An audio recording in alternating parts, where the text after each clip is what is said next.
क्योंकि मेरे अतिरिक्त भी मेरा कोई हो सकता है, यही भाव संसार है। इसलिए पहले सूत्र में बड़ी क्रांति, पहली चिंगारी शिव फेंकते हैं तुम्हारी तरफ, और वो ये है कि तुम जान लो कि तुम ही बस तुम्हारे हो, बाकी कोई तुम्हारा नहीं। इससे बड़ा विषाद मन को पकड़ेगा, क्योंकि तुमने दूसरों के साथ बड़े संबंध बना रखे, बड़े सपने संजो रखे, दूसरों के साथ तुम्हारी बड़ी आशाएं जुड़ी हैं। मां देख रही है कि बेटा बड़ा होगा, बड़ी आशाएं जुड़ी हैं। बाप देख रहा है कि बेटा बड़ा होगा, बड़ी आशाएं जुड़ी हैं। और इन सारी आशाओं में तुम अपने को खो रहे हो। यही तुम्हारे पिता भी इन्हीं आशाओं को कर करके समाप्त हुए तुम्हारे लिए। तुमसे क्या उन्हें मिला? यही आशाएं कर करके तुम समाप्त हो जाओगे। तुम्हारे बेटे से तुम्हें कुछ मिलेगा ना, और तुम्हारा बेटा भी यही मूर्खता जारी रखेगा, वो अपने बेटों से आशाएं करेगा। नहीं, अपनी तरफ देखो, न तो पीछे न आगे, कोई भी तुम्हारा नहीं है। कोई बेटा तुम्हें नहीं भर सकेगा, कोई संबंध तुम्हारी आत्मा नहीं बन सकता।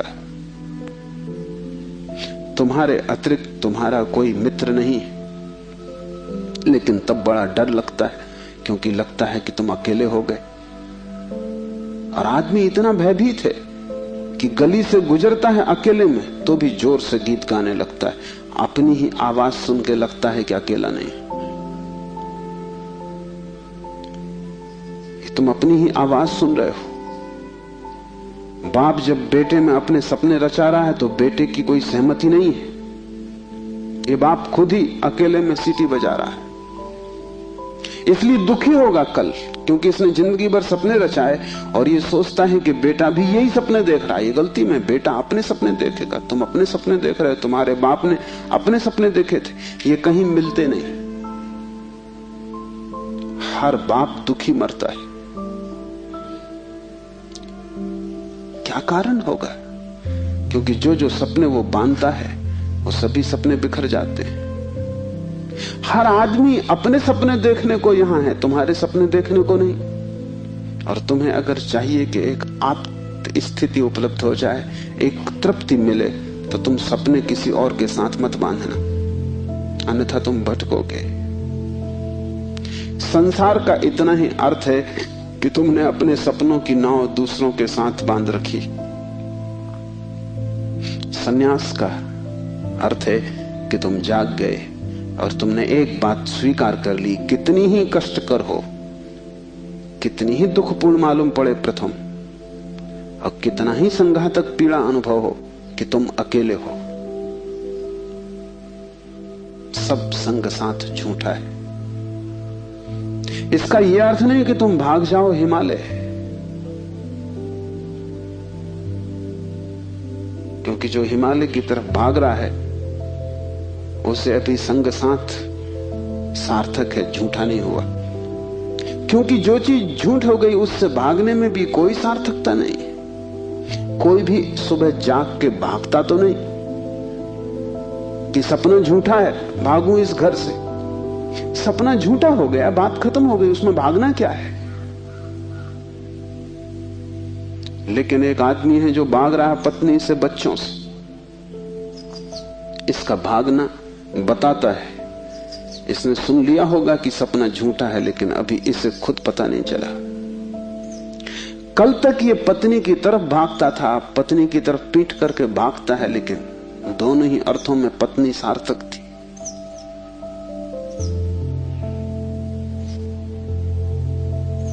एक जैन संत हुए, गणेश वर्णी। वर्षों पहले उन्होंने पत्नी त्याग दी। साधु पुरुष थे। कोई 20 वर्ष त्याग के बाद काशी में थे, तब खबर आई कि पत्नी मर गई। उनके मुंह से जो वचन निकला वो याद रख लेने जैसा है। उन्होंने कहा, चलो झंझट मिटी। उनके भक्तों ने इस वचन का अर्थ लिया कि बड़ी वीतरागता है, थोड़ा सोचो। तो साफ हो जाएगा कि वीतरागता बिल्कुल नहीं। क्योंकि जिस पत्नी को 20 साल पहले छोड़ दिया उसकी झंझट अभी कायम थी तो ही मिट सकती है। गणित बिल्कुल सीधा और साफ है। ये पत्नी जो 20 साल पहले छोड़ दी किसी न किसी तरह छाया की तरह पीछे चल रही होगी, ये मन में कहीं सवार होगी। इसका उपद्रव कायम था। 20 साल भी इसके उपद्रव को मिटा नहीं पाए थे छोड़ने के बाद। ये मन सतत सोचता रहा होगा पक्ष में विपक्ष में। पत्नी के मरने पर ये वचन कि चलो झंझट मिटी, पत्नी के संबंध में कुछ भी नहीं बताते, सिर्फ पति के संबंध में बताते कि आदमी भाग तो गया छोड़कर, लेकिन छोड़ ना पाया।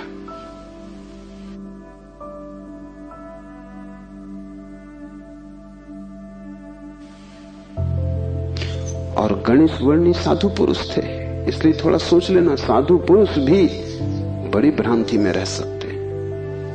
उनके चरित्र में आचरण में कोई भूल चूक न थी। वे मर्यादा के पुरुष थे, ठीक ठीक नियम से चलते थे। वहां कोई जरा भी दरार नहीं पा सकता, जरा त्रुटि नहीं पा सकता। सब आचरण ठीक था, साधुता पूरी थी। फिर भी भीतर कोई बात चूक गई। हिमालय पहुंच गए, झंझट सांस चली गई।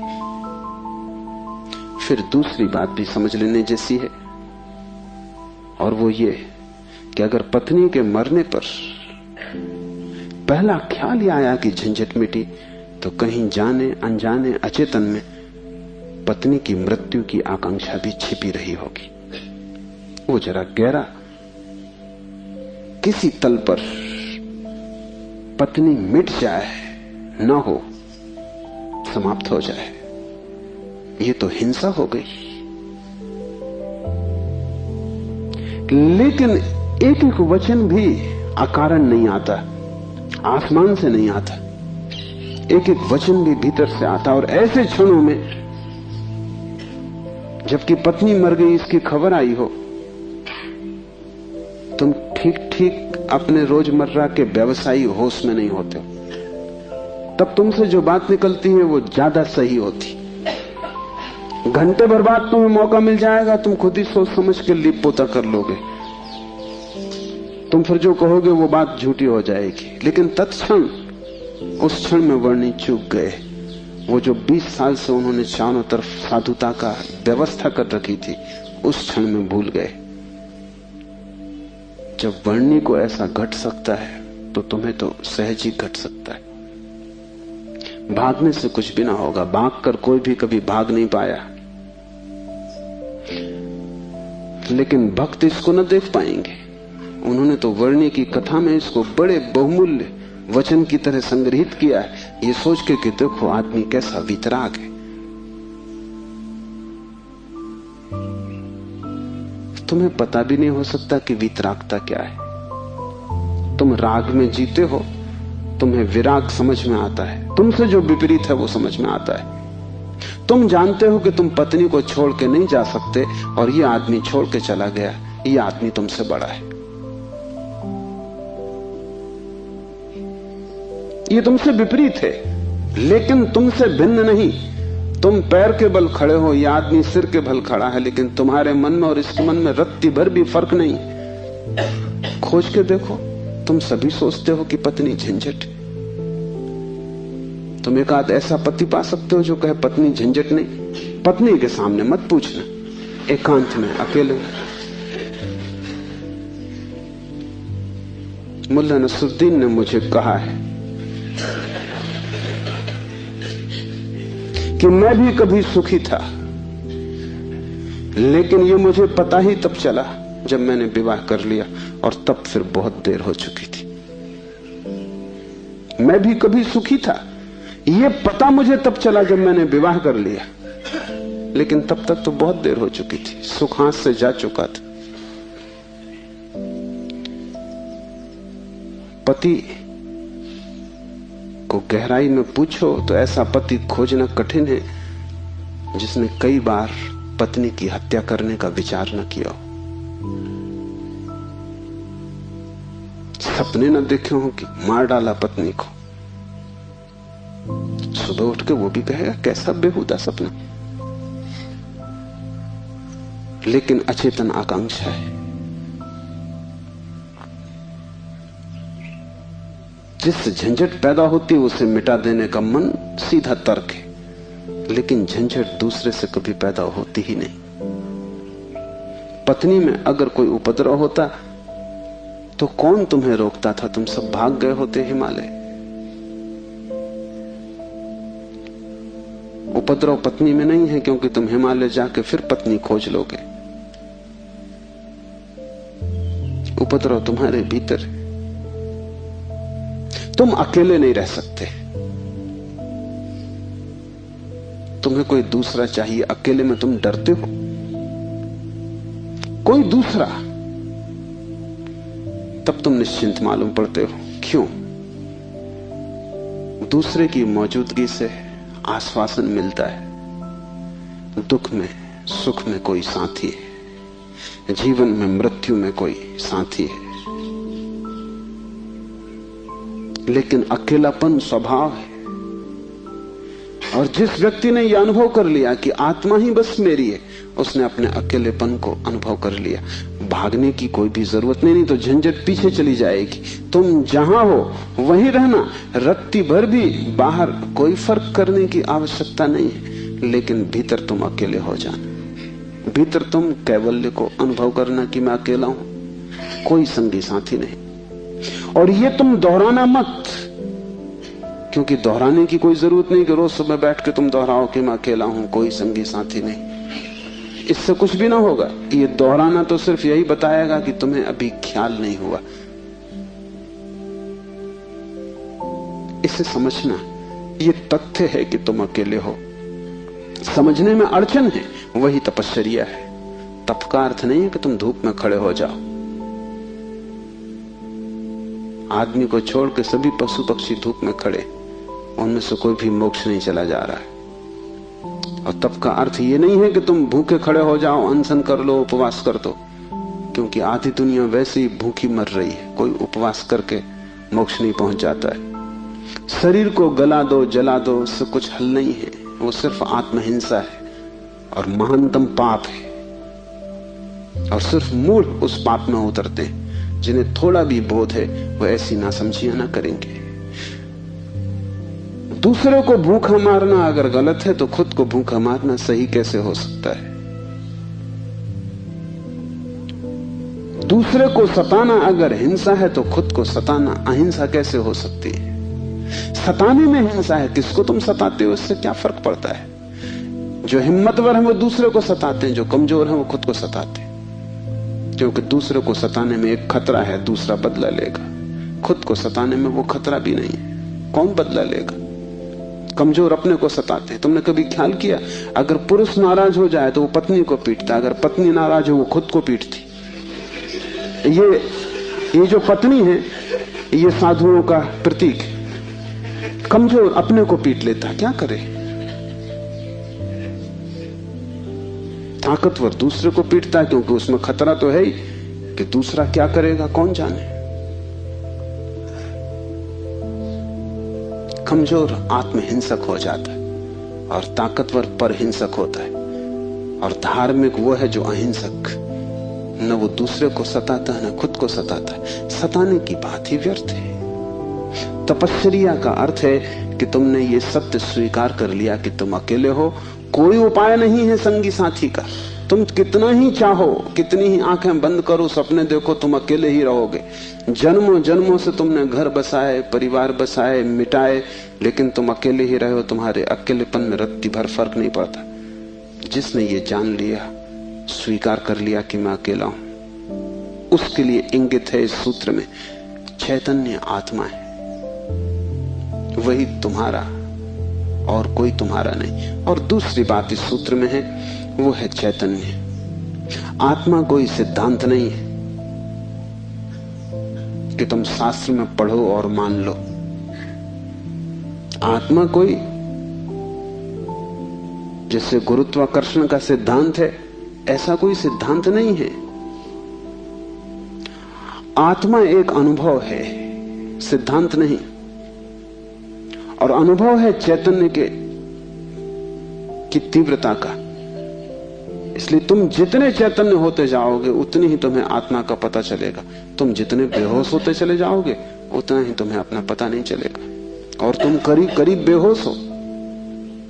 जो आत्मा को जानना चाहता है उसे किसी दर्शन शास्त्र की जरूरत नहीं है, उसे चैतन्य को जगाने की प्रक्रिया चाहिए, उसे विधि चाहिए जिससे वो ज्यादा चेतन हो जाए। जैसे कि आग को तुम उकसाते हो, राख जम जाती, तुम उकसा देते हो, राख झड़ जाती, अंगारे झलकने लगते। ऐसी तुम्हें कोई प्रक्रिया चाहिए जिससे तुम्हारी राख झड़े और अंगारा चमके, क्योंकि उसी चमक में तुम पहचानोगे कि तुम चैतन्य हो। और जितने तुम चैतन्य हो उतने ही तुम आत्मवान हो। जिस दिन तुम पाओगे कि मैं परम चैतन्य हूं, उस दिन तुम परमात्मा हो।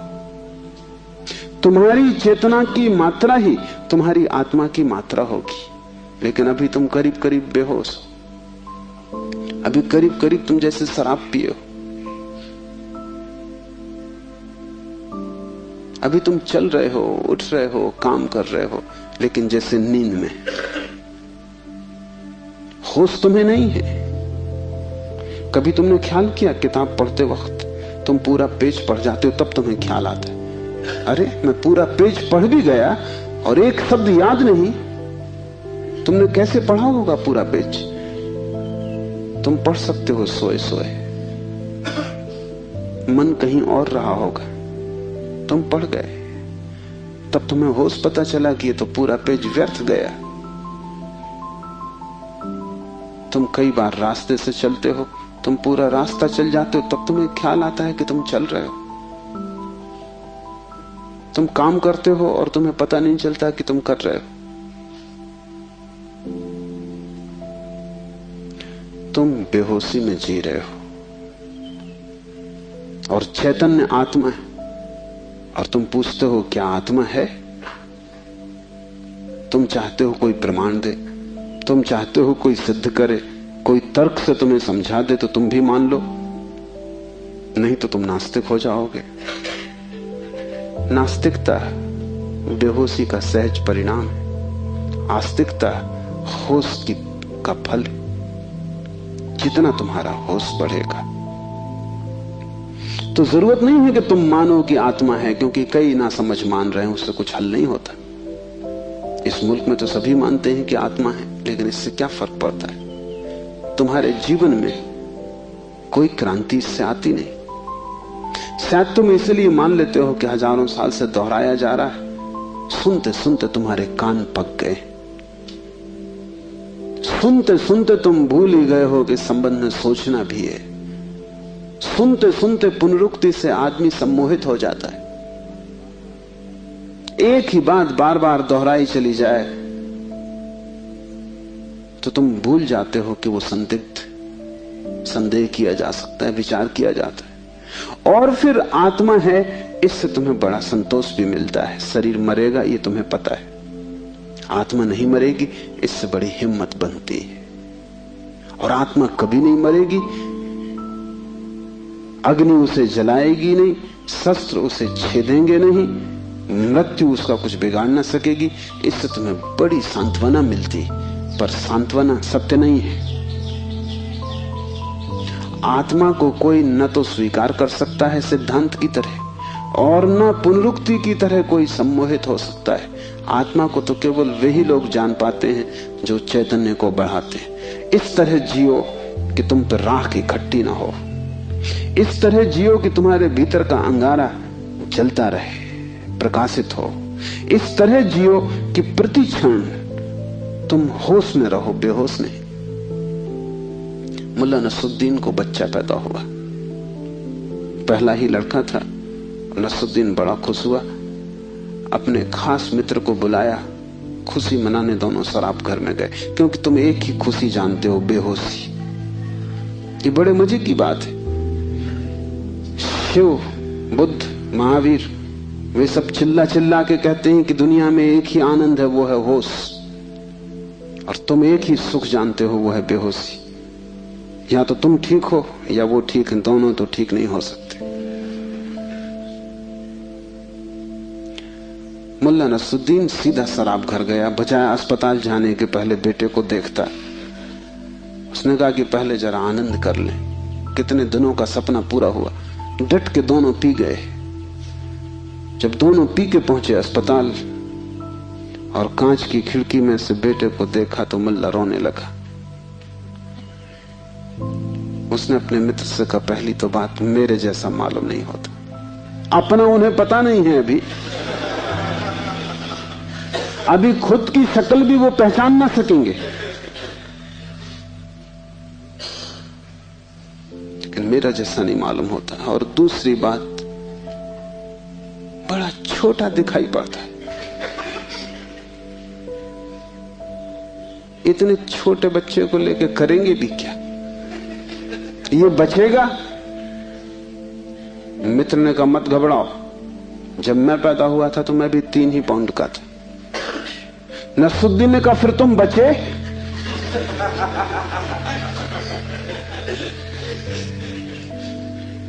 मित्र सोचने लगा, क्योंकि वो भी बेहोशी में था। उसने कहा, पक्का नहीं कह सकता।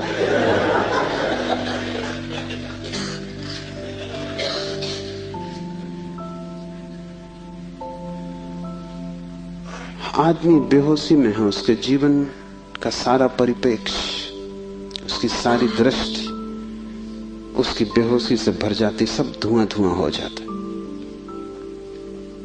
तुम कुछ भी ठीक से नहीं देख पाते और तुम एक ही सुख जानते हो कि जब तुम अपने को भूल जाते हो, चाहे सिनेमा हो, चाहे संगीत हो, चाहे सेक्स हो, जहां भी तुम अपने को भूल जाते हो वहीं तुम कहते हो बड़ा सुख आए। भूलने को तुम सुख कहते हो, विस्मरण को? कारण है, क्योंकि जब भी तुम होश से भरते हो तुम सिवाय दुख के अपने जीवन में कुछ भी नहीं पाते। इसलिए जब भी तुम देखते हो जीवन को, जरा ही सजग हो के तुम पाते हो दुख दुख, कुरूपता चारों तरफ।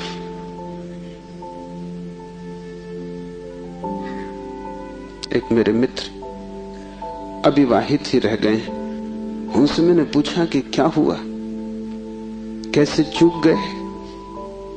तो उन्होंने कहा कि बड़ी अड़चन आई। जिस स्त्री को मैं प्रेम करता था, जब मैं शराब पी लेता तब वो मुझे सुंदर मालूम पड़ती, तब मैं शादी करने को राजी, लेकिन तब वो राजी नहीं। और जब मैं होश में होता तब मैं राजी नहीं, तब वो राजी होती थी।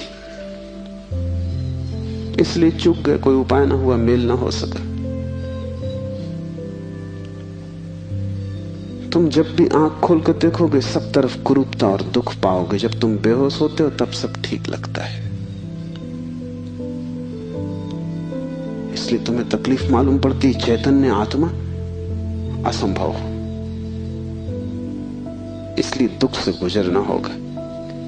उसको ही तपश्चर्या कहा है। जब कोई व्यक्ति जागना शुरू करता है तो पहले तो उसे दुख में से ही गुजरना होगा, क्योंकि तुमने जन्मों जन्मों तक दुख अपने चारों तरफ निर्मित किए हैं। कौन उनसे गुजरेगा तुम अगर न गुजरे तो?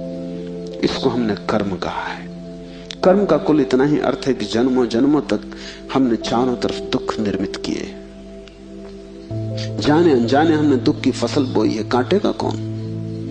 तो जब भी तुम होश में आते हो तुम्हें फसल दिखाई पड़ती बड़ी लंबी, इस खेत से तुम्हें गुजरना पड़ेगा। डर के मारे तुम वहीं बैठ जाते हो, फिर आंख बंद करके शराब पी लेते हो कि ये तो बहुत झंझट का काम है। लेकिन जितनी तुम शराब पीते हो उतनी ये फसल बढ़ती जाती। हर जन्म तुम्हारे कर्म की श्रृंखला में कुछ और जोड़ जाता है, घटाता नहीं। तुम और भी गर्त में उतर जाते हो, नरक और करीब आ जाता है। होश से भरोगे तो पहला तो घटना ये घटने ही वाली है कि तुम्हारे जीवन में चारों तरफ दुख दिखाई पड़ेगा, नरक, क्योंकि तुमने वो निर्मित किया है। और अगर तुमने हिम्मत रखी, साहस रखा और तुम उस दुख से गुजर गए, तो जिस दुख से तुम सचेतन रूप से गुजर जाओगे वो फसल कट गई। उन दुखों से तुम्हें न गुजरना पड़ेगा फिर। और अगर एक बार तुम सारी दुख की श्रृंखला से गुजर जाओ, कर्म की श्रृंखला से, क्योंकि वो तुम्हारी आत्मा के चारों तरफ बंधी हुई जंजीरें, अगर तुम उन सब से गुजर जाओ और होश न खो और हिम्मत जारी रखो कि कोई फिक्र नहीं, जितना दुख मैंने पैदा किया है मैं गुजरूंगा, मैं अंत तक जाऊंगा। मैं उस प्रथम घड़ी तक जाना चाहता हूं जब मैं निर्दोष था और दुख की यात्रा शुरू न हुई थी, जब मेरी आत्मा परम पवित्र थी और मैंने कुछ भी संग्रह न किया था दुख का। मैं उस समय तक प्रवेश करूंगा ही, चाहे कुछ भी परिणाम हो, कितना ही दुख, कितनी ही पीड़ा।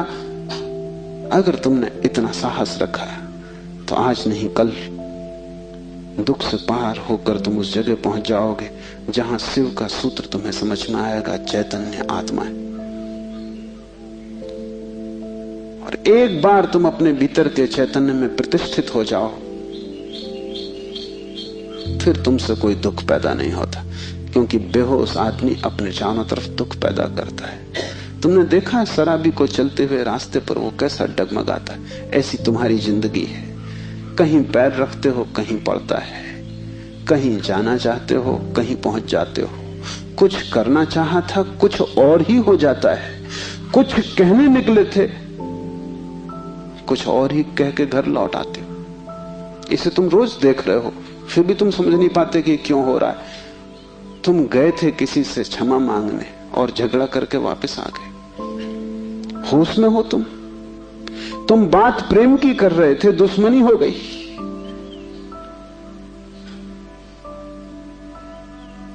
एक आदमी शराब पिए आकाश की तरफ देखता हुआ चला जा रहा था। एक कार उसके पास से निकली, बामुश्किल ड्राइवर बचा पाया। गाड़ी रोक के ड्राइवर ने कहा, महानुभाव, अगर आप नहीं देखते वहां जहां आप जा रहे हैं तो फिर आप वहीं चले जाएंगे जहां आप देख रहे हैं।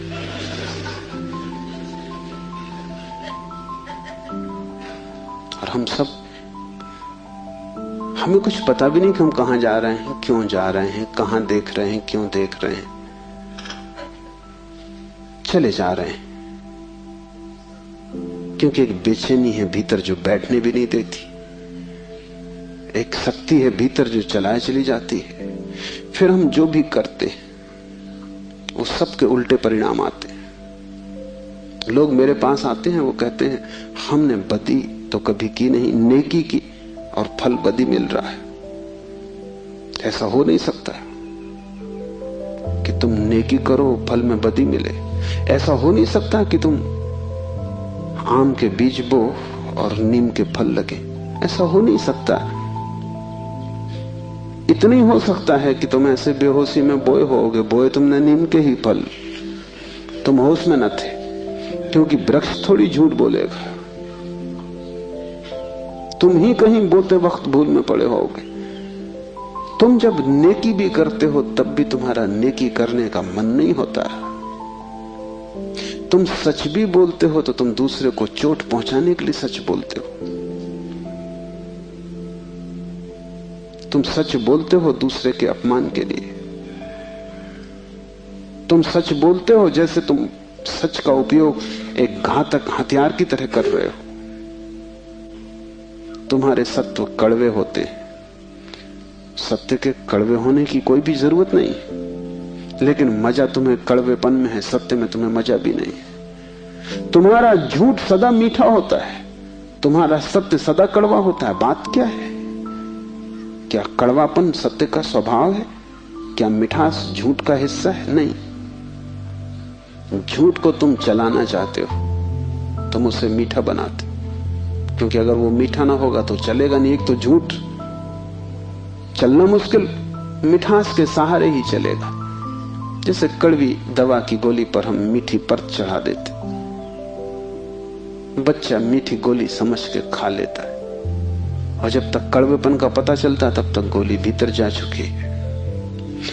तुम झूठ को मीठा बनाते हो क्योंकि तुम झूठ चलाना चाहते हो। तुम सत्य को कड़वा बनाते हो क्योंकि सत्य से तुम केवल चोट करना चाहते हो, उसको चलाना नहीं चाहते।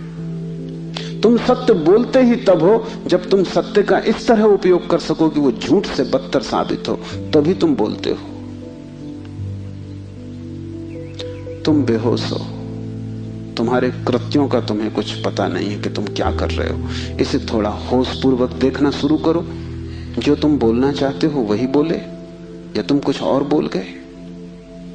क्या तुमने यही सोचा था बोलने के लिए जो तुम बोले? मार्क ट्वेन लौटता था एक रात। उसकी पत्नी ने पूछा, घर आया तो पत्नी ने पूछा कैसा रहा व्याख्यान? वो व्याख्यान देने गया था। उसने कहा कौन सा व्याख्यान? जो मैंने तैयार किया था वो, या जो मैंने वहां दिया वो, या जो मैं चाहता था कि देता वो? कौन सा व्याख्यान? एक तो आदमी तैयार करता है और एक आदमी फिर जो देता है, उसमें बड़ा फर्क है। और फिर एक जो घर लौटते वक्त तो सोचता है दिया होता है। वो तीनों अलग अलग हैं। होश में हो। सब निशाने तुम्हारे चूक जाते हैं। तुम्हारी जिंदगी में कभी भी कोई निशाना लगा? आंख बंद करके भी आदमी तीर चलाता रहे तो कभी ना कभी निशाना लगेगा। मैंने सुना है कि अगर बंद घड़ी भी दीवार पे टंगी रहे तो 24 घंटे में 2 बार सही समय बताएगी। तुम्हारी जिंदगी में ऐसा भी नहीं आया कि 2 बार भी तुमने सही समय बताया होता। तुम बंद घड़ी से गए बीते। अंधेरे में भी आदमी तीर चलाता रहे तो कभी ना कभी निशान पे लग जाएगा। तुम खुली आंख से होश में प्रकाश में तीर चलाते हो, कभी निशाने पे नहीं लगता। क्या बात होगी? मुल्ला नसरुद्दीन को बड़ा शौक था हिरन की शिकार करने का। तीसरी बार जब वो शिकार करने जंगल पहुंचा और जंगल के विश्राम गृह में उसने अपना सामान रखा और तैयारी की, और जब सूटकेस खोला तो उसमें एक बड़ी फोटो रखी थी और पत्नी ने उस फोटो के नीचे लिखा था, मुल्ला हिरन इस तरह का होता है। उन्हें शिकार का शौक था लेकिन हिरन का पता नहीं था। तुम कुछ भी मार मूर के घर आ जाओगे, हिरन ठीक से फोटो देख लेना। तुम सब जगह चूक गए हो। वही तुम्हारे जीवन का दुख है और चूकने का कुल कारण है कि तुम होश में नहीं हो। इसलिए जो भी करो होशपूर्वक करो। उठो तो भी होशपूर्वक, चलो तो भी होशपूर्वक। महावीर ने कहा है विवेक से चलो, विवेक से बैठो, विवेक से भोजन करो, विवेक से बोलो, विवेक से सो तक। महावीर से कोई पूछता है कि साधु कौन, तो महावीर ने कहा जो अमूर्छित है। और असाधु कौन, तो महावीर ने कहा जो मूर्छित है। जो सोया सोया जी रहा है वो असाधु, जो जागा जागा जी रहा है वो साधु। यही शिव कह रहे हैं, चैतन्य आत्मा। चैतन्य को बढ़ाओ। धीरे धीरे आत्मा की झलक तुम्हारे जीवन में आनी निश्चित है। दूसरा सूत्र है ज्ञानम बंधा। ज्ञान बंध है। बड़ी हैरानी का सूत्र है। ज्ञान के बहुत अर्थ हैं। एक तो जब तक तुम इस ज्ञान से भरे हो कि मैं हूं, तब तक तुम अज्ञान में रहोगे, क्योंकि मैं अज्ञान है, अहंकार अज्ञान है। जिस दिन तुम आत्मा से भरोगे उस दिन हूंपन तो रहेगा, मैंपन नहीं रहेगा। मैं हूं, इसमें से मैं तो कट जाएगा, सिर्फ हूं रहेगा। इसे थोड़ा प्रयोग करके देखो। कभी किसी वृक्ष के नीचे शांत बैठकर खोजो कि तुम्हारे भीतर मैं कहां है। तुम कहीं भी ना पाओगे। हूं तो तुम सब जगह पाओगे, मैं तुम कहीं भी ना पाओगे। सब जगह तुम्हें अस्तित्व मिलेगा, लेकिन अस्तित्व के साथ अहंकार तुम्हें कहीं भी ना मिलेगा। अहंकार तुम्हारी निर्मित है, वो तुम्हारा बनाया हुआ है, वो झूठा है, वो असत्य है, उससे ज्यादा अप्रामाणिक और कुछ भी नहीं। वो काम चलाऊ है, उसकी संसार में जरूरत है, लेकिन उसकी सत्य में कहीं भी कोई स्थान नहीं। तो एक तो मैं हूं, ये ज्ञान बंध का कारण है।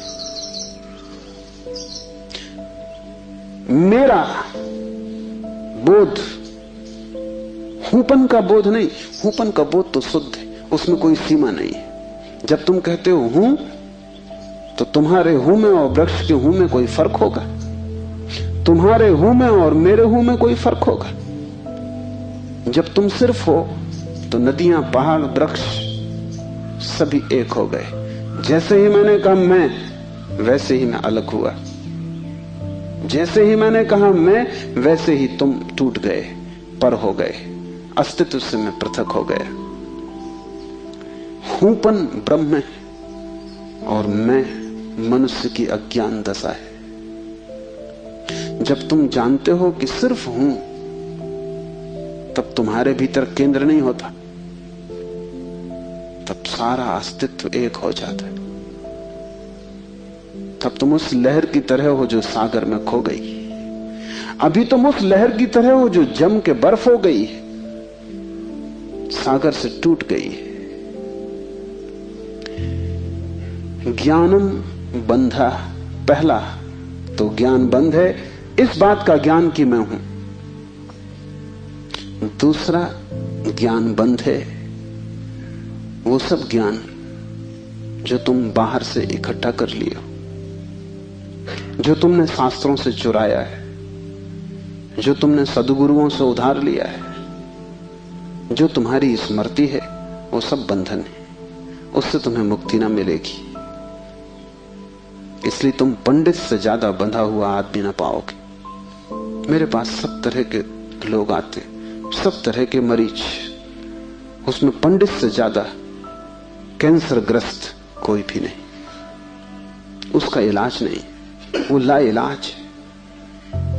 उसकी तकलीफ यह है कि वो जानता है, इसलिए न वो सुन सकता न वो समझ सकता। तुम उससे कुछ बोलो, इसके पहले कि तुम बोलो उसने उसका अर्थ कर लिया है।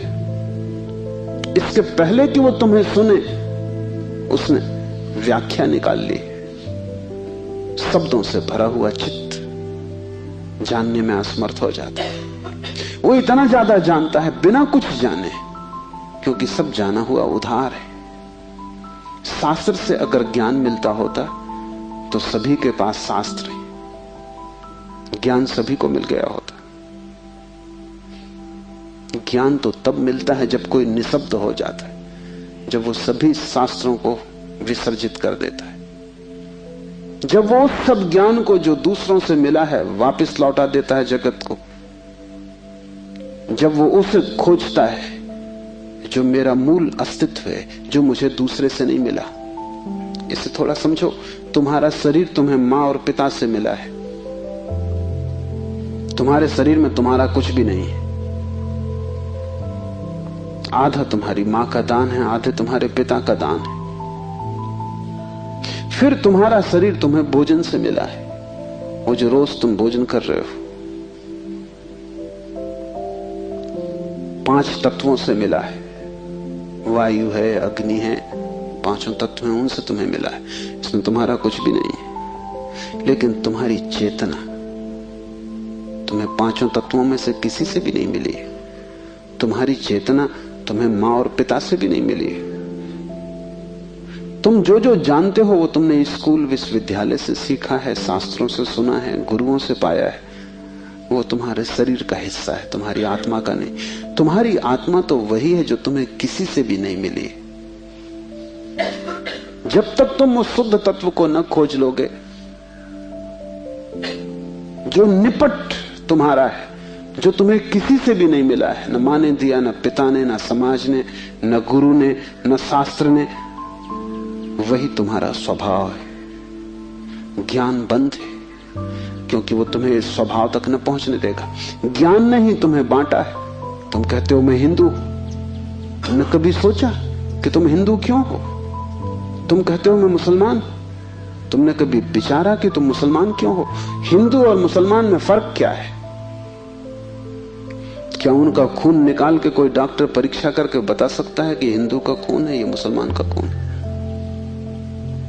क्या उनकी हड्डियां काट के कोई बता सकता है कि हड्डी मुसलमान से आती है कि हिंदू से आती है? कोई उपाय नहीं।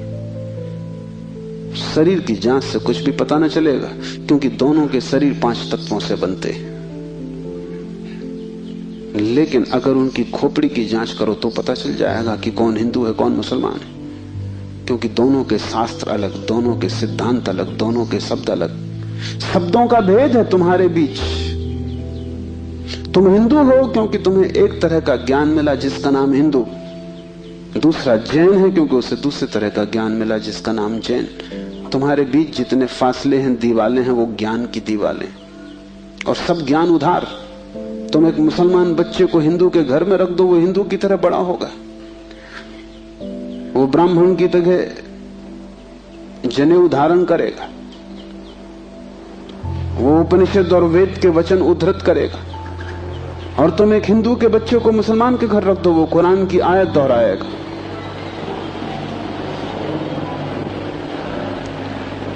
ज्ञान तुम्हें बांटता है, क्योंकि ज्ञान तुम्हारे चारों तरफ एक दीवार खींच देता है, और ज्ञान तुम्हें लड़ाता है, और ज्ञान तुम्हारे जीवन में वैमनस्य और शत्रुता पैदा करता है। थोड़ी देर को सोचो, अगर तुम्हें कुछ भी ना सिखाया जाए कि तुम हिंदू हो या मुसलमान या जैन या पारसी, तो तुम क्या करोगे? तुम बड़े होगे एक मनुष्य की भांति। तुम्हारे बीच कोई दीवार ना होगी। दुनिया में कोई 300 धर्म है, 300 कारागृह, और हर आदमी पैदा होते से एक कारागृह या दूसरे कारागृह में डाल दिया जाता है। और पंडित पुरोहित बड़ी चेष्टा करते हैं कि बच्चे पे जल्दी से जल्दी कब्जा हो जाए। उसको वो धर्म शिक्षा कहते हैं। उससे ज्यादा अधर्म और कुछ भी नहीं है।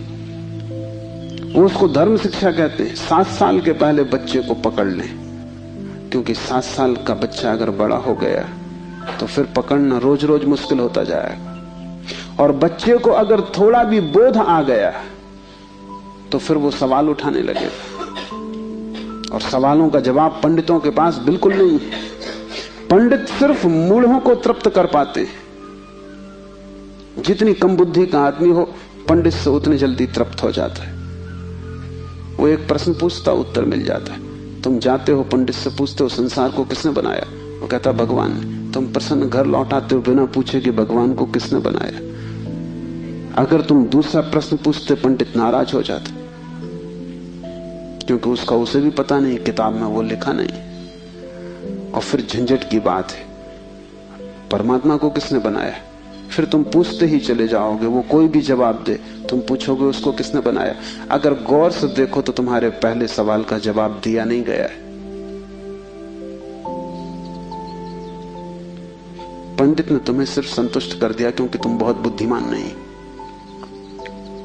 और बच्चे अबोध, उनका अभी तर्क नहीं जगा, विचार नहीं जगा, अभी वो प्रश्न नहीं पूछ सकते। अभी तुम जो भी कचरा उनके दिमाग में डाल दो, वो उसे स्वीकार कर लेंगे। बच्चे सभी को स्वीकार कर लेते हैं क्योंकि वो सोचते हैं जो भी दिया जा रहा है वो सभी ठीक है। बच्चा ज्यादा सवाल नहीं उठा सकता, सवाल उठाने के लिए थोड़ी प्रौढ़ता चाहिए। इसलिए सभी धर्म बच्चों की गर्दन पकड़ लेते हैं और फांसी लगा देते। फांसी बड़ी सुंदर है। किसी के गले में बाइबल लटकी है, किसी के गले में समयसार लटका है, किसी के गले में कुरान लटकी है, किसी के गले में गीता लटकी। ये इतने प्रीतिकर बंधन है कि इनको छोड़ने की हिम्मत फिर जुटानी बहुत मुश्किल है। और जब भी तुम इन्हें छोड़ना चाहोगे, एक खतरा सामने आ जाएगा, क्योंकि इन्हें छोड़ा तो तुम अज्ञानी। क्योंकि जैसे तुम इनको छोड़ोगे तुम पाओगे मैं तो कुछ जानता नहीं, बस ये किताब सारी संपदा है, इसको संभालो। अपने अज्ञान को छिपाने का यही तो एक उपाय है। लेकिन अज्ञान छिपने से अगर मिटता होता तो बड़ी आसान बात हो गई होती। अज्ञान छिपने से बढ़ता है, जैसे कोई अपने घाव को छिपा ले, उससे कुछ मिटेगा नहीं। घाव और भीतर भीतर बढ़ेगा, मवाद पूरे शरीर में फैल जाएगी। शिव कहते हैं ज्ञान बंद है, ज्ञान सीखा हुआ, ज्ञान उधार, ज्ञान दूसरे से लिया हुआ बंधन का कारण है।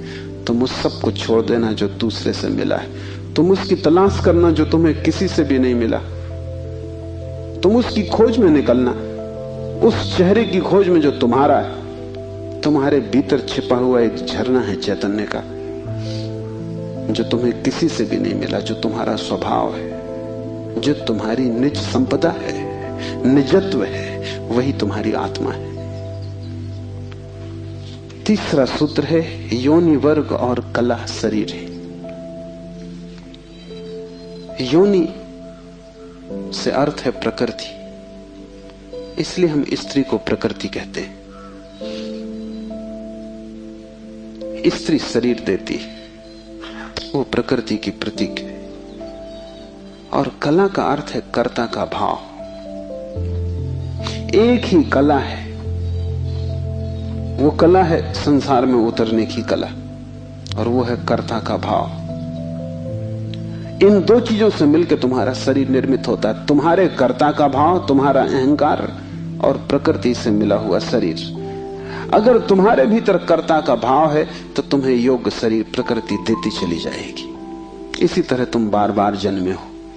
कभी तुम पशु थे, कभी पक्षी थे, कभी वृक्ष थे, कभी मनुष्य। तुमने जो चाहा है वो तुम्हें मिला है। तुमने जो आकांक्षा की है, तुमने जो कर्तृत्व की वासना की है, वही घट गया है। तुम्हारे कर्तृत्व की वासना घटना बन जाती है, विचार वस्तुएं बन जाते।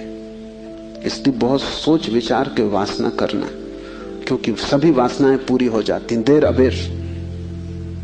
अगर तुम बहुत बार देखते हो आकाश में पक्षी को और सोचते हो कैसी स्वतंत्रता पक्षी को, खास हम पक्षी होते, देर न लगेगी, जल्दी तुम पक्षी हो जाओ। तुम अगर देखते हो एक कुत्ते को संभोग करते हुए और तुम सोचते हो कैसी स्वतंत्रता, कैसा सुख, जल्दी ही तुम कुत्ते हो जाओ। तुम जो भी वासना अपने भीतर संग्रहित करते हो वो बीज बन जाती। प्रकृति तो केवल शरीर देती है, कलाकार तो तुम ही हो, स्वयं को निर्माण करने वाले। अपने शरीर को तुमने ही बनाया है, ये कला का अर्थ है।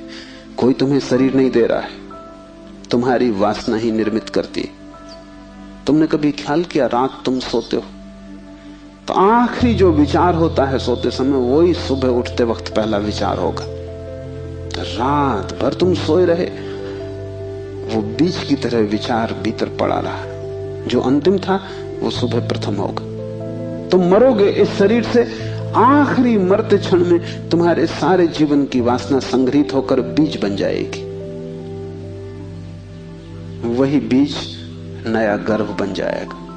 जहां से तुम मिटे वहीं से तुम फिर शुरू हो जाओगे। तुम जो भी हो ये तुम्हारा ही कृत्य है, किसी दूसरे को दोष मत देना। यहां कोई दूसरा है भी नहीं जिसको दोष दिया जा सके। ये तुम्हारे ही कर्मों का संचित फल है। तुम जो भी हो, सुंदर कुरूप, दुखी सुखी, स्त्री पुरुष, तुम जो भी हो, ये तुम्हारे ही कृत्यों का फल है। तुम ही हो कलाकार अपने जीवन के। मत कहना कि भाग्य ने बनाया है, क्योंकि वो धोखा है। उस भांति तुम जिम्मेवारी किसी और पर टाल रहे हो। मत कहना कि परमात्मा ने भेजा है। तुम परमात्मा पर जिम्मेदारी मत डालना, क्योंकि ये तरकीब है खुद के दायित्व से बचने की। इस कारागृह में तुम अपने ही कारण हो। जो व्यक्ति इस बात को ठीक से समझ लेता है कि अपने ही कारण मैं यहां हूं, उसके जीवन में क्रांति शुरू हो जाती। शिव कह रहे हैं योनि वर्ग और कला शरीर है। प्रकृति तो सिर्फ योनि है, वो तो सिर्फ गर्भ है। तुम्हारा अहंकार उस योनि में बीज बनता है। तुम्हारे कर्तृत्व का भाव कि मैं ये करूं, मैं ये पाऊं, मैं ये हो जाऊं, उसमें बीज बनता है। और जहां भी तुम्हारे कर्तृत्व की कला और प्रकृति की योनि का मिलन होता है, शरीर निर्मित हो जाता है।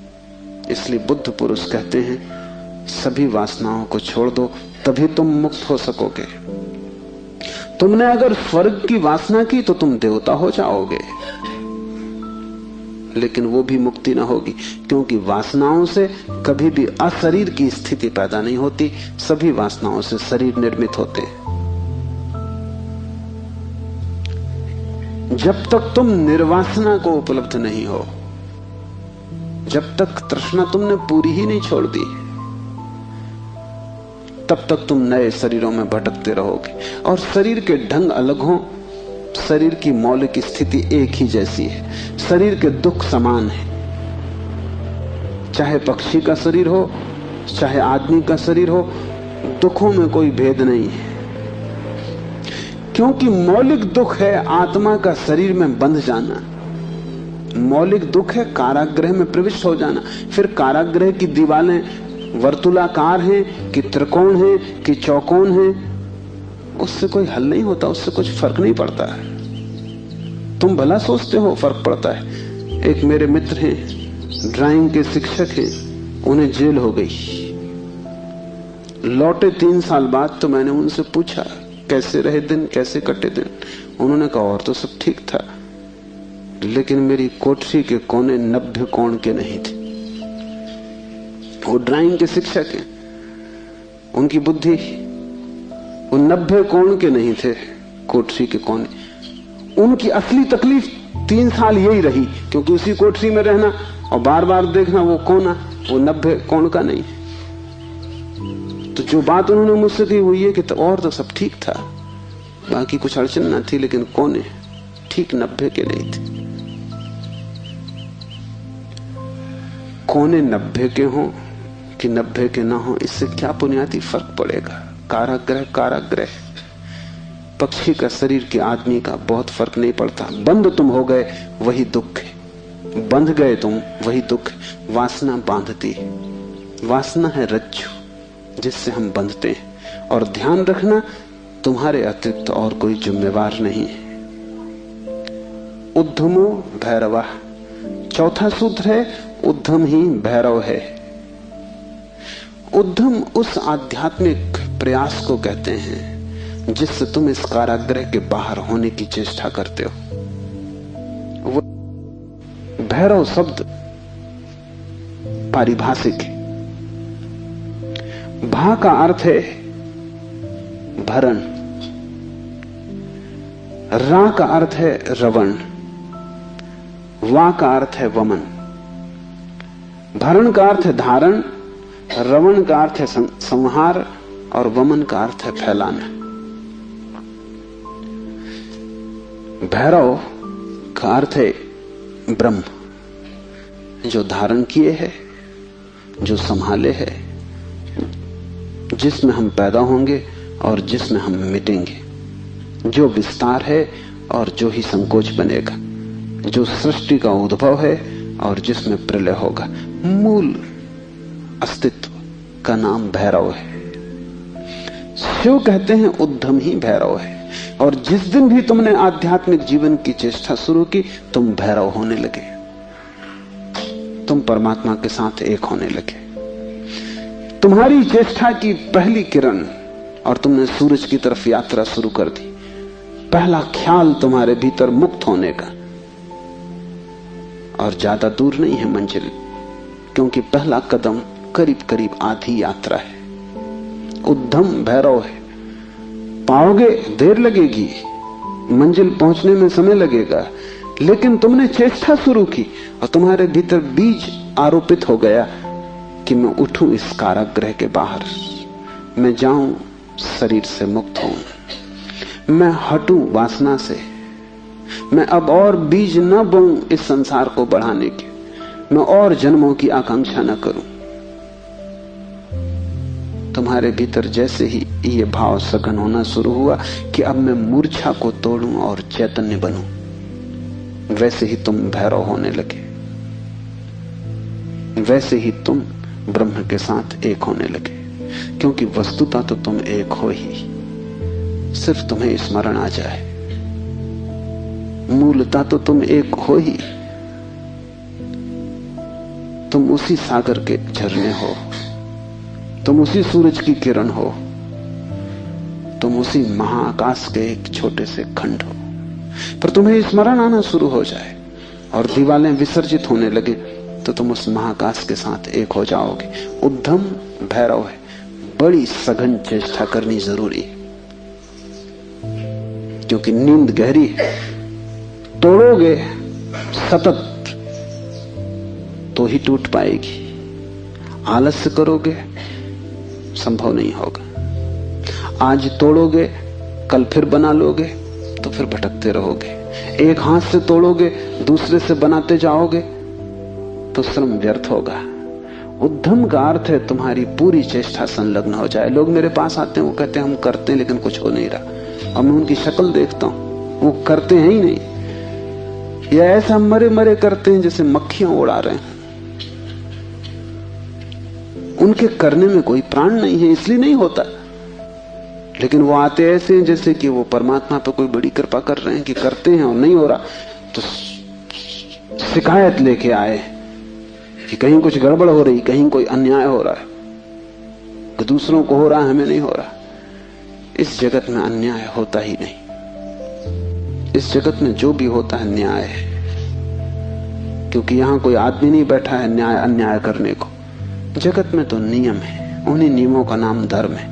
तुम अगर इस क्षेत्र से चले गिरोगे, टांग टूट जाएगी, तो तुम जाके अदालत में ये नहीं कहोगे कि गुरुत्वाकर्षण के कानून पर एक मुकदमा चलाता हूं, तो अदालत कहेगी तुम तिरछे मत चलते। गुरुत्वाकर्षण तुम्हें गिराने में उत्सुक नहीं है, न तुम्हें संभालने में उत्सुक है। तुम जब सीधे सीधे चलते हो वही तुम्हें संभालता है, जब तुम तिरछे चलते हो वही तुम्हें गिराता है। न गिराने की उसकी कोई आकांक्षा है, न संभालने की। तटस्थ है जगत का नियम, उस तटस्थ नियम का नाम धर्म है। उसको हिंदुओं ने रित कहा है। वो परम नियम है, वो तुम्हारी तरफ पक्षपात नहीं करता कि किसी को गिरा दे किसी को उठा दे। तुम जैसे ही ठीक चलने लगते हो वो तुम्हें संभालता है, तुम गिरना चाहते हो वो तुम्हें गिराता है। वो हर हालत में उपलब्ध है। तुम जैसा भी उसका उपयोग करना चाहते हो वो तुम्हें खुला है, उसके द्वार बंद नहीं है। तुम सिर ठोकना चाहते हो दरवाजे से, सिर ठोक लो। तुम दरवाजा खोल के भीतर जाना चाहते हो, भीतर चले जाओ। वो तटस्थ है। उद्यम भैरव है, महान श्रम चाहिए। उद्यम का अर्थ है प्रगाढ़ श्रम, तुम्हारी समग्रता लग जाए श्रम में, उसका नाम उद्यम है। और तब देर न लगी कि तुम्हारे भैरव हो जाने में। शक्ति चक्र के संधान से विश्व का संहार हो जाता है, 5वां सूत्र है। और अगर तुमने ठीक उद्यम किया, अगर तुमने अपनी संपूर्ण ऊर्जा को संलग्न कर दिया चेष्टा में, सत्य की खोज, परमात्मा की खोज या आत्मा की खोज में, तो तुम्हारे भीतर जो शक्ति का चक्र है वो पूर्ण हो जाता है। अभी तुम्हारे भीतर शक्ति का चक्र पूर्ण नहीं है, कटा बटा है।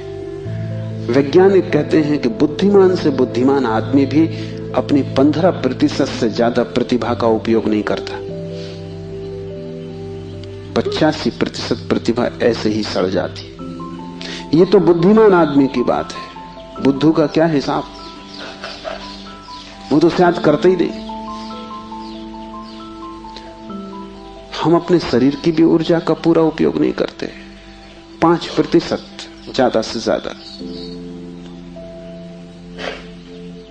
तो अगर हम मंदे मंदे जीते, अगर हमारा दिया टिमटिमाता टिमटिमाता लगता है, तो कसूर किसका है? तुम जीते ही नहीं पूरी तरह। जैसे तुम जीने से भी भयभीत हो कि लपट कहीं जोर से ना आ जाए।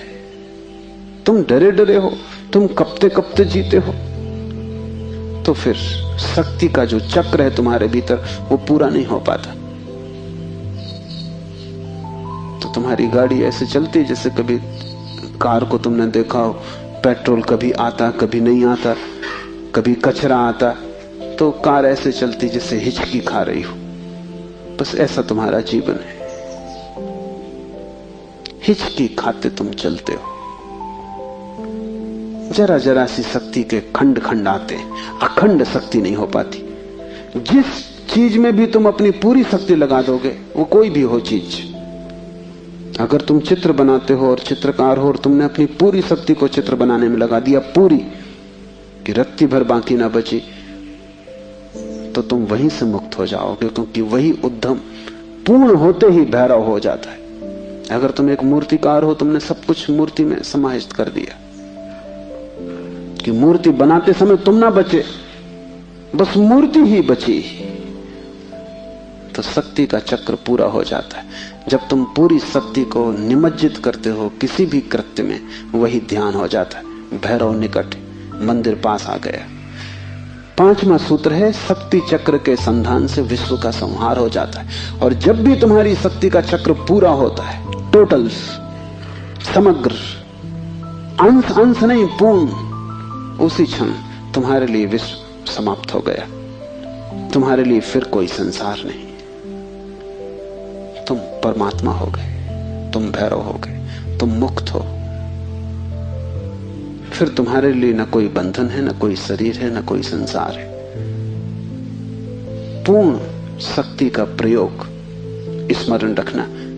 इस समाधि साधना शिविर में अगर तुमने पूरी शक्ति को लगाया, ऐसे ही ऊपर ऊपर नहीं ध्यान किए, पूरी शक्ति लगा दी, तो तुम अनुभव करोगे कि जिस क्षण शक्ति पूरी लग जाएगी, उसी क्षण, फिर क्षण भर की देर नहीं लगती, अचानक संसार खो जाता है, परमात्मा सामने आ जाता है। तुम्हारी शक्ति का पूरा लग जाना ही तुम्हारे जीवन की क्रांति हो जाती। फिर संसार की तरफ पीठ, परमात्मा की तरफ मुंह हो जाता है। इसकी तुम्हें एक झलक भी मिल जाए तो फिर तुम वही ना हो सकोगे जो तुम पहले थे।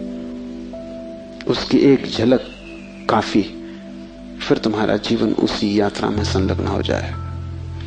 तो ध्यान रखना, यहां पूरा अपने को डुबाना तो ही कुछ हो सकेगा।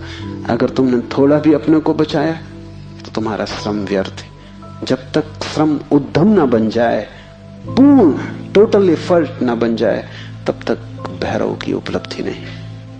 आज इतना ही।